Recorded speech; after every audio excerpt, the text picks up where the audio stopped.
یہ یاد رکھیں اسلام کا سمم بونم قتال ہے. جہاد اور قتال، جہاد کی اعلیٰ ترین شکل، جہاد تو کہتے ہیں اسٹرگل کو، تزکیہ نفس بھی جہاد ہے، اس کی اعلیٰ ترین شکل ہے قتال کہ کوئی شخص اپنی جان ہتھیلی پر لے کر اپنے رب کے لیے میدان جنگ میں اتر آئے اور اپنی جان دے دے. اسے ہم کہتے ہیں شہید. شہید عربی میں کہتے ہیں گواہی دینے والے کو. جو اللہ کی راہ میں مارا جائے اسے شہید کیوں کہا جاتا ہے؟ کہ وہ اپنے عمل سے گواہی دیتا ہے کہ میرا جو ایمان ہے یہ کنوکشن والا ہے، جس نظریے کو میں سمجھتا تھا نا درست، اس کے لیے میں نے جان دے کے، اپنی جان دے کر یہ گواہی دے دی ہے کہ یہ نظریہ درست ہے، اس لیے اسے شہید کہا جاتا ہے. اسلام کی چوٹی سمم بونم، جسے ایمینوئل کانٹ کی فلسفی میں ہائیسٹ گڈ آف اینی فلسفی از نون ایز سمم بونم. اسلام کا سمم بونم قتال ہے کہ کوئی بھی شخص اپنی جان نشاور کرنے کے لیے تیار ہو جائے. لیکن ظاہر جب سے حکومتیں بنی اور پھر فوج بننی شروع ہوئی، اس وقت تو پھر فوج کی ذمہ داری ہوگی. جب سیدنا عمر نے ایک فوجی چھاونیاں بنائی ہیں تو سیدنا عمر خود تو آگے نہیں جا کے لڑتے تھے. یا آج اگر جنگ ہوگی تو پرائم منسٹر نے آگے جا کے نہیں لڑنا ہوگا، وہ فوج نہیں لڑنا ہوگا. کیوں؟ ہاں، لیکن اس قتال میں سب کے سب لوگ شامل ہوتے ہیں. کیوں؟ اس کی ساری فائنینشل سپورٹ جو ہو رہی ہے وہ ہمارے پیسے سے ہو رہی ہوتی ہے، پاکستانی عوام دے رہی ہوتی ہے. تو جہاد میں، قتال میں کسی نے اسلحہ پکڑ کے لڑنا ہوتا ہے، کسی نے فائنینشل سپورٹ دینی ہوتی ہے.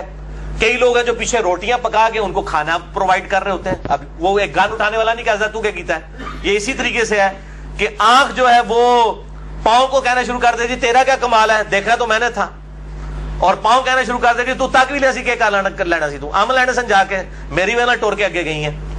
تو ہر چیز کی اہمیت ہے، آنکھ کی اپنی جگہ، پاؤں کی اپنی جگہ. ہاں، اسی طریقے سے قتال کے حوالے سے جتنی ان پٹ ہے، ظاہر ہے جب میرے بھائی جب ہم پیٹرول 70 روپے لیٹر لے رہے ہوتے ہیں اور اس میں سے 35 روپے جو ہے وہ ہمارا ٹیکس ہوتا ہے، تو یہ ٹیکس ہم ڈیفنس کے اوپر ہی لگا رہے ہوتے ہیں نا اور باقی چیزوں کے اوپر. تو پاکستان کا ایک ایک مسلمان، یہ میں اس لیے بتا رہا ہوں، یہاں پہ جو جہادی تنظیمیں جو ہے چندے لے کے تو اپنے پیٹ اور توندے بڑھا رہے ہوتے ہیں اور اپنے دہشت گرد قسم کے باڈی گارڈ پالنے کے لیے موٹے موٹے جو 2-2 کلو گوشت کھا جاتے ہیں اور لینڈ رووروں میں پھر رہے ہوتے ہیں اور وہ کہہ رہے ہوتے ہیں ہمیں آپ دیں، اور چندہ دے رہے ہیں. بھائی میں جتنی دفعہ موٹر سائیکل میں 1 لیٹر پیٹرول ڈرواتا ہوں 35 روپے میں جہاد کے لیے دے رہا ہوتا ہوں، کیونکہ اسی 35 روپے میں سے ہمارے یہ ڈیفنس کا بجٹ میٹ ہو رہا ہوتا ہے. تو پاکستانی عوام دے رہی ہے، صابن کی ٹکیا کے اوپر بھی دے رہی ہے. یہ نہیں ہے کہ اب ہر بندے نے جا کے وہ پھر وہ تقریر کرتے ہیں، کہتے ہیں جناب تسی تے جا نہیں سکتے، چلو چندہ ہی دے دو. تو چندہ پائی پہلے ہی دے رہے ہیں. اور آج جا کے ہماری جو ہے وہ ایجنسیز کو اور باقی لوگوں کو یہ بات سمجھ آئی ہے کہ جہاد پرائیویٹائز نہیں ہونا چاہیے. جہاد اگر کرنا ہے اسلامی حکومت میں صرف فوج کا کام ہے. کسی عام شخص کو اجازت نہیں ہو سکتی اسلامی حکومت کے اندر کہ وہ گن اٹھا کے اپنی پارٹی، اپنی جماعت بنا کے تو جا کے لڑنا شروع کر دے. تو اس کی کمپیٹنسی نہیں ہے، وہ اس کے لیے ہے ہی نہیں ہے. یہ تو اسی طریقے سے ہے کہ ایک بندہ جس کو نہ نماز صحیح طریقے سے پڑھنی آتی ہے، نہ اس کو ریلیجن کا پتہ ہے، اور وہ کہ میں بھی چونکہ مسلمان ہوں، اور جا کے ممبر پہ کھڑے ہو کے تو جمعہ پڑھانا شروع کر دیں، اس کو ویلکم کہے گا. اسی طریقے سے ایسی تنظیمیں کہ جو پرائیویٹائز جہاد کو کی ہوئی ہیں، ان کو کسی طریقے بھی ویلکم نہیں کرنا چاہیے. اور آج آپ دیکھ لیں ہمارے لیے خود وبال جان بن گئی ہوئی ہیں. وہی تنظیمیں ہمارے لیے وبال جان بن گئی ہیں جب ڈیویٹ ہوتی ہیں. تو یہ بات کہاں سے کہاں نکل گئی. یہ آیات آ رہی ہیں، ان آیات کو پڑھتے ہوئے ان کو کانٹیکسٹ ضرور دیکھ لیں. سورہ التوبہ کی آیات ہوں، سورۃ النساء کے اندر ہوں، باقی صورتوں کے اندر جہاد اور قتال کے حوالے سے بالکل اس کو کلیئر کٹ کر لیں کہ یہ قتال اور جہاد پرٹیکولرلی اس چیز سے ریلیٹڈ ہے جو نبی صلی اللہ علیہ وسلم کے مبارک دور میں تھا. اس کے بعد آج امپلیمنٹ کرنے کے لیے بڑی دقت نظر کی ضرورت ہے. آیات تو بڑی ظاہر گرما دینے والی ہوتی ہیں، انسان کو بڑا جوش چڑھتا ہے کہ یار مجھے بھی لڑنا چاہیے. آج بھی آپ دیکھیں گے یہ آیات کا سٹارٹ ہی سورۃ الحج کی 39 آنورڈ ایسا ہو رہا ہے کہ انسان کہتا ہے کہ میں بھی جناب اسلحہ اٹھا کے تو فلاں جگہ پہنچ جاؤں اور فلاں جگہ پہنچ کے لڑنا شروع کر دوں، لیکن کسی طریقے اور قاعدے کے مطابق ہوگا. اس طریقے سے نہیں ہوگا کہ جس کا منہ ہو اٹھا کے تو چل پڑے. اس سے پھر نقصان ہوتا ہے. اور خصوصاً جب کہ اب ملک بن چکے ہوئے ہیں اور ہماری باؤنڈریز ڈیفائن ہیں، اس وقت ظاہر ہے کہ ہم ایک معاہدے میں بندھے ہوئے ہیں. جب اس طرح کے معاہدوں میں لوگ بندھے ہوئے ہوں پھر اس طریقے سے اجازت نہیں ہوتی ہے کہ آپ کو اس قسم کی گوریلا کاروائی کریں کہ جس کے نقصان کے اندر باقی مسلمان بھی پھر قتل ہونا شروع ہو جائے. تو یا اوپن جنگ ڈکلیئر کریں، ادروائز اس طریقے سے نہیں. باقی جو وہ آپ دیکھیں جو وار لڑنی ہے آج کل تو ساری فائنانس کی گیم ہے، پولیٹیکل گیمز چل رہی ہیں. ٹھیک ہے, پراپوگنڈے کی گیم چل رہی ہے, اس کے اندر آپ فلرش کرنے کی کوشش کریں. آج میرے بھائی اسلحے کے زور کے اوپر کوئی کسی کے ملک پہ قبضہ نہیں کر سکتا. یہ کہنا پنجابی کہنا کنو کڈ لو گل کہ اسلحے کے زور کے اوپر آپ کسی ملک پہ قبضہ نہیں کر سکتے آج کے دور کے اندر. یہ کلیئر کٹ ہے. یہ کر لیا امریکہ نے جتنی بدماشی کی ہے, کیا کر لیا, ذلیل ہی ہو رہا ہے نا. تو امریکہ کے تو بالکل پاس کو بھی کوئی اور ملک نہیں ہے کہ وہ یہ کام کر سکے. برابر کے 19 میں انڈیا پاکستان پہ قبضہ کر لے گا یا پاکستان انڈیا پہ قبضہ کر لے گا, نیور, کبھی نہیں ہو سکتا ایسا. دونوں ایٹم ہم چلائیں گے, دونوں ہی ختم ہو جائیں گے. اب وہ دور نہیں ہے اس طریقے سے. ہاں پولیٹیکلی آپ وار اپنا اس طریقے سے فائنینشل جو ہے ترقی کے ساتھ, اس چیز کے ساتھ آپ وار کو ون کر سکتے ہیں. تو اب یہ آیات بھی آ رہی ہیں. اعوذ باللہ من الشیطان الرجیم, بسم اللہ الرحمن الرحیم, سورۃ الحج آیت نمبر 39. اذن للذین یقاتلون بانہم ظلموا, اذن دے دیا گیا ہے اللہ کی طرف سے ان لوگوں کو کہ وہ قتال کر سکتے ہیں, جنگ کر سکتے ہیں, بانہم ظلموا, اس بنا پر کہ ان کے اوپر ظلم کیا گیا تھا. اب یہ ہے تو پرٹیکولر مسلمانوں کے بارے میں ہے جن کو ظلم کے ساتھ مکے سے شہر بدر کر کے مدینے جانے پر مجبور کیا گیا, اور وہ بالکل نہاتے وہاں پر پہنچے, وہاں پہ انصار نے ان کی مدد کی تو تھوڑا وہ اسٹیبلش ہوئے. تو اللہ تعالیٰ ماتا ہے اب ان مظلوموں کو تو اجازت ہے کہ بدلہ لے سکتے ہیں, اجازت دے دی گئی ہے اللہ کی طرف سے کہ قتال کر سکتے ہیں وہ لوگ جن پر ظلم کیا گیا. اب یہی آیات پڑھتے ہیں اور وہ کہتے ہیں جناب دیکھیں فلاں جگہ ہو رہا ہے, اب ہمیں بھی یہاں پہ اجازت ہے کہ چونکہ فرانس کی فوج وہاں گئی بھی تھی, یہاں پہ فرانس کے جو نہاتے شہری ہیں ان کو ہم قتل کریں گے. یہ وہ اینالوجیز بنانا شروع کر دیتے ہیں. تو اس طریقے سے نہیں ہوگا, اس کا کانٹیکسٹ دیکھنا ہوگا. اور اسلام میں تو یہ ہے کہ جس نے ظلم کیا ہے اسی کے ساتھ ہی آپ بدلہ لے سکتے ہیں, کسی اور سے نہیں لے سکتے. یہ نہیں ہو سکتا کہ بیٹے نے قتل کیا ہے تو اس کے بدلے میں اس کے باپ کو بھی قتل کیا جائے. چاہے جائے کہ آپ یہ کہیں گے جی فرانس کی فوج وہاں پہ گئی تو ہم فرانس کے شہریوں کو ماریں گے, اس طرح نہیں ہو سکتا. قطعاً اسلام اس کی اجازت نہیں دیتا. اور اس کا پھر آپ نقصان دیکھ لیں, 5 ملین کے قریب لوگ ہیں اس وقت فرانس کے اندر, 50 لاکھ کے قریب جو مسلمان ہیں. یہ 2-4 لوگ ایکٹیویٹیز کرتے ہیں, ان 50 لاکھ کا جینا جو ہے وہ دوبر ہو جاتا ہے. مسلمان کولڈ وار ون کر رہے ہیں. مسلمان اپنے اخلاق کے ذریعے, اپنے جو کردار کے ذریعے جو گاڈ کو رسپانس کر رہے ہیں. میں اس کردار اور اخلاق سے مراد پاکستان, انڈیا, بنگلہ دیش کے مسلمان نہیں لے رہا, یورپ کے مسلمان. اور ان کا اخلاق اس طرح کا ہے کہ یورپین بھی اپنے, جن کے اخلاق پہ ہم جو ہے وہ حسد کرتے ہیں کہ یار کیا اخلاق ہے یورپ کے گوروں کا, وہ ان کے اخلاق کے اوپر کرتا ہوں. میں اکثر سوچتا ہوں کس طرح یار پاکستانی تھے ادھر جا کے کیسے وہ اس طرح ہو گئے. اس لیے کہ ان کو ماحول اچھا ملا اور ان کے تو دین میں بھی اخلاقیات تھیں, وہ جا کے زیادہ فلرش کر جاتے ہیں گوروں کی نسبت. اس لیے وہاں کے مسلمانوں کا اخلاق ان کے گوروں سے بھی بہتر ہے. ہمارا تو خیر گوروں کے بھی برابر نہیں ہے, ان کے عشرے شیر کو بھی نہیں پہنچتا, میں ان کی بات کر رہا ہوں. تو ان کے اخلاق کی وجہ سے لوگ اسلام کی طرف آ رہے ہیں. لیکن یہ چند لوگ ایکٹیویٹیز کرتے ہیں, پھر آپ دیکھ لیں پھر کیا کیا وہاں پہ تکلیفیں اٹھانی پڑ رہی ہیں. یقین کریں ترس آتا ہے. میں جب دیکھتا ہوں ان مسلمانوں کی حالت, کس طریقے سے بےچارے وہ پھر کبھی مسجدوں میں وہ اس طریقے سے پلے کارڈ لگا کے, کبھی چوراہوں پہ کھڑے ہو کر کہ میں مسلمان ہوں, میں دہشت گرد نہیں ہوں, ٹھیک ہے, اس قسم کی ایکٹیویٹیز وہ کرتے ہیں لوگوں کو اپنا حق بتانے کے لیے. کیا کچھ ان کو کرنا پڑتا ہے, لیکن یہاں پہ ہم خوش ہو رہے ہوتے ہیں. ذرا ویڈیو میں آپ اس قسم کی وہ جو ہے وہ ایکٹیویٹیز اور بم دھماکے دیکھ کے خوشی ہوتا ہے نا, اپنی تو کوئی چیز مسٹیک میں نہیں لگی ہوئی نا. آپ تو ایئر کنڈیشن کمرے میں بیٹھے ہوئے دیکھ رہے ہیں ویڈیو, آپ کو کیا فرق پڑ رہا ہے؟ تو اسمیل بھی نہیں آنی ہوتی بم دی, گرمائش تو بڑی دور کی بات ہے.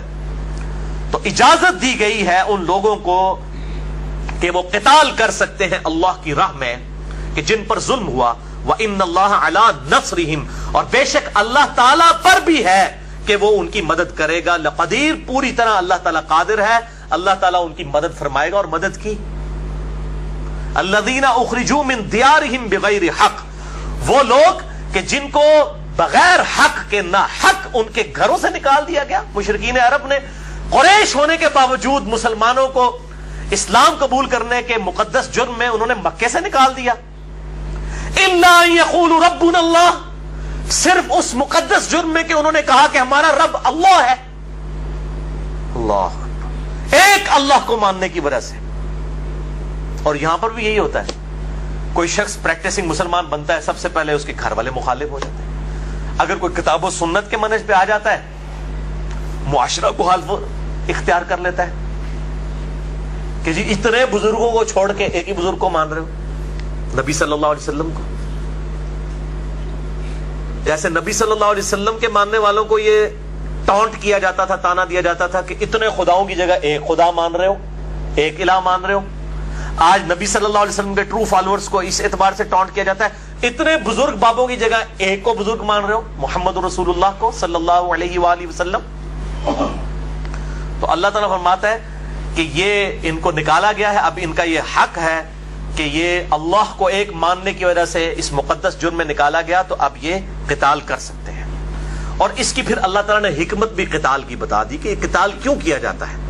ظاہر ہے دنیا میں شیطان جو ہے وہ کبھی بھی رحمان کے بندوں کو سکون سے نہیں رہنے دے گا، وہ اپنے ایجنٹ بھرتی کرے گا من الجنتی والناس، جنوں میں سے بھی انسانوں میں سے بھی. کرے گا کہ نہیں کرے گا؟ اور وہ جو ہے وہ اس چیز کو پروموٹ کرے گا کہ دنیا میں بے حیائی پھیلے، گاڈ کے مخالفین میں اضافہ ہو اور اس کے ماننے والے بڑھے.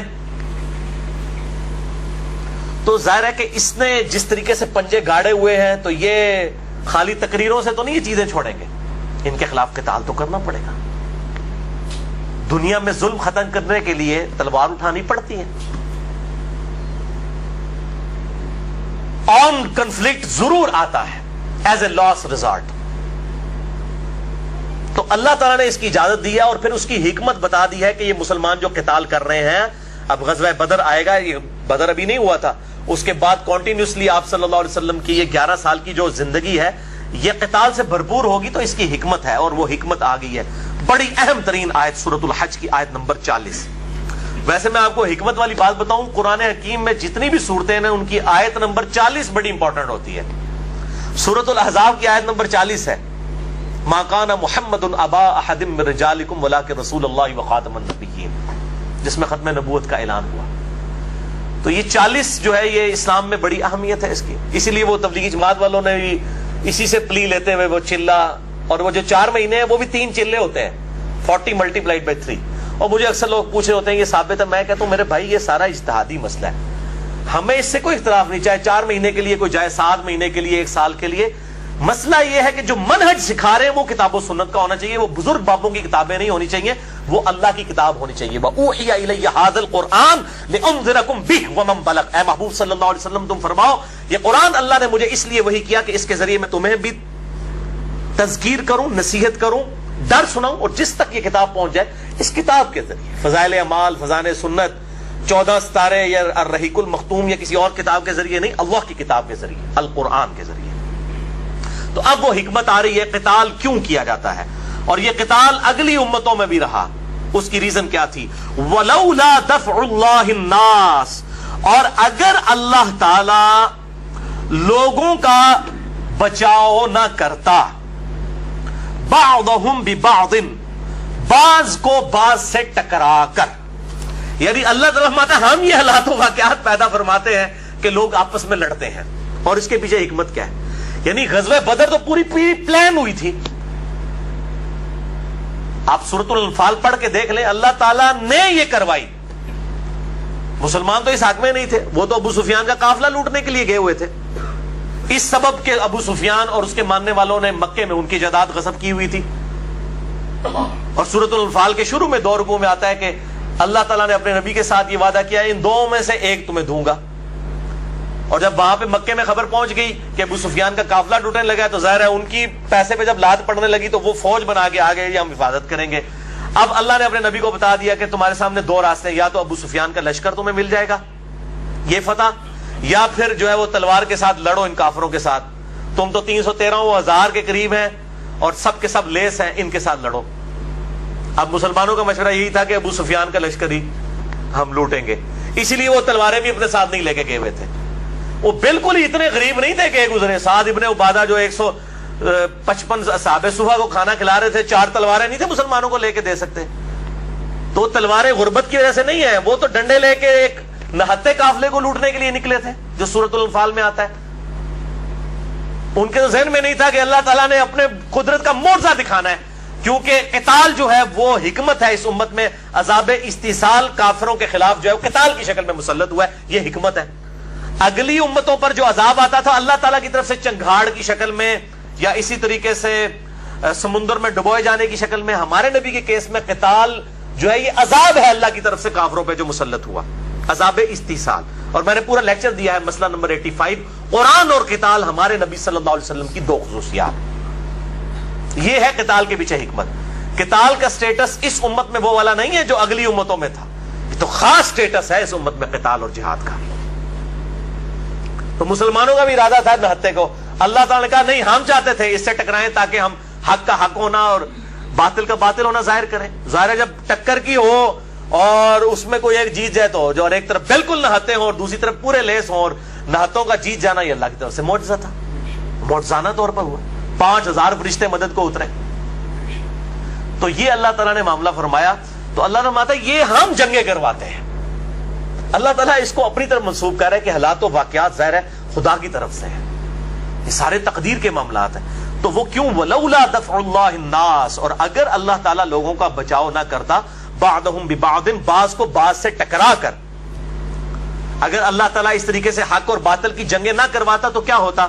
لَهُدِّمَتْ صَوَامِعُ، تو ضرور منہدم، گرا دی جاتی، منہدم کر دی جاتی عبادت گاہیں، وبیع اور گرجے، وصلوات اور معبد یہودیوں کے، ومساجد اور مسجدیں مسلمانوں کی، یذکر فیہا اسم اللہ کثیرا، کہ جن میں اللہ کا ذکر کثرت کے ساتھ کیا جاتا ہے.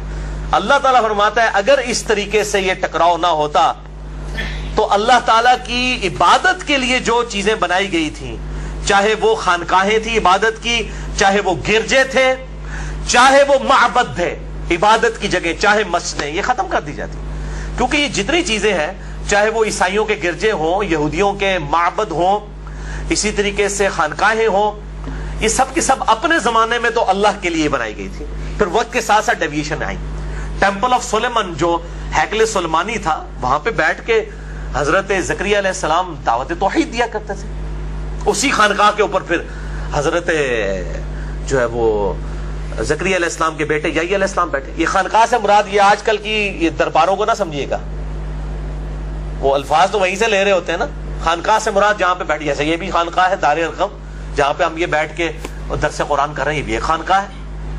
نبی صلی اللہ علیہ وسلم نے بھی خانقاہ بنائی ہوئی تھی دار ارقم کی شکل میں. اس کے بعد آپ صلی اللہ علیہ وسلم نے جو ہے اصحاب صفا کا چبوترا تھا، وہ آپ کی خانقاہ تھی مسجد نبوی شریف، جہاں پہ آپ دعوت تبلیغ، یعنی اپنی عبادت نہیں کرواتے تھے وہ لوگ، بلکہ اللہ کی عبادت کا درس دیتے. یا تو اپنی عبادت کرواتے ہیں نا، اپنے پاؤں میں گرا رہے ہوتے ہیں اور پیسہ ان سے ہتھیار رہے ہوتے ہیں تاکہ اپنی گاڑیوں کے اندر، اور اپنے ٹشکرے جو بدماش قسم کے پالے ہوئے ہیں دہشت گرد شکلوں والے جو باڈی گارڈ ہیں، ان کی 2-2 کلو ایک وقت کا چھوٹا گوشت پورا کریں.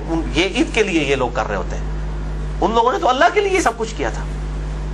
تو اللہ تعالیٰ فرماتا ہے اگر ہم حق اور باطل کا ٹکراؤ نہ کرواتے تو گرا دی جاتی تمام عبادت گاہیں، گرجے، معبد اور مسجدیں جو کہ اللہ کا ذکر کثیر جن میں کیا جاتا ہے. وَلَا يَنْصُرَنَّ اللَّهُ مَن يَنْصُرُهُ، اللہ ضرور اس کی مدد کرے گا جو اللہ کے دین کی مدد کرے گا. اللہ اس کی مدد کرے گا. یعنی اللہ کی مدد کی شرط یہ ہے کہ پہلے اللہ کی مدد کرو. لفظی ترجمہ تو ہے جو اللہ کی مدد کرے گا. اللہ کی مدد سے مراد اللہ کی دین کی مدد. ان اللہ لقوی عزیز، بے شک اللہ تعالیٰ قوت والا ہے اور غالب ہے. یعنی کوئی یہ نہ سمجھے کہ اللہ کوئی کمزور ہے، اس کو لوگوں کی ضرورت ہے. اس کی حکمت ہے، وہ غالب ہے، قوت والا ہے، لیکن وہ چاہتا ہے کہ میرے بندے جو ہے وہ میرے لیے ایفرٹ پٹ کریں، میرے لیے جانے قربان کریں، پھر میں ان کو ہمیشہ کی جنتیں دوں. اچھا، اب آپ حکمت والی بات دیکھیں کہ اللہ تعالیٰ نے غیر مسلموں کی عبادت گاہوں کو بھی یہاں پہ ذکر کیا ہے. اسی لیے اسلام نے اجازت نہیں دی ہے کہ جب کہیں پر آپ قبضہ کریں تو وہاں پر آپ عبادت گاہوں کو، گرجوں کو گرائیں. اس کی اسلام میں اجازت نہیں ہے. اسلامی حکومت میں بھی غیر مسلموں کو اپنی مذہبی آزادی حاصل ہوگی. اور یہاں پر اللہ تعالیٰ دیکھیں کس کامن ٹرم پہ بات کر رہا ہے کہ گرا دی جاتے گرجے بھی، یہ معبد بھی اور مسجدیں بھی، اگر لوگ ایک دوسرے کے ساتھ اس طریقے سے ٹکراؤ نہ ہوتا. اور یہاں پر اللہ معافی دے، یعنی مسلمانوں نے دوسروں کی مسجدوں کو گرجے سمجھا ہوا ہے. یعنی امام احمد بریلوی صاحب المتوفا 1340 ہجری، المتوفا 1921 عیسوی، فتاوی رضویہ میں لکھتے ہیں کہ دیوبند اور اہل حدیث کی مسجدیں مثل گرجا کے ہیں، ان میں نماز پڑھنا مکروہ تحریمی واجب العیادہ ہے۔ جب قوم کے لیڈر اس قسم کے ہوں گے پھر عوام تو یہی ہوگی نا، پھر تو کوئی اونچی آمین کہے گا کسی مسجد میں تو بریلوی نے پھر اس کو مسجد سے مار کے نکالنا اور بعد میں مسجد دھونی ہی ہے نا۔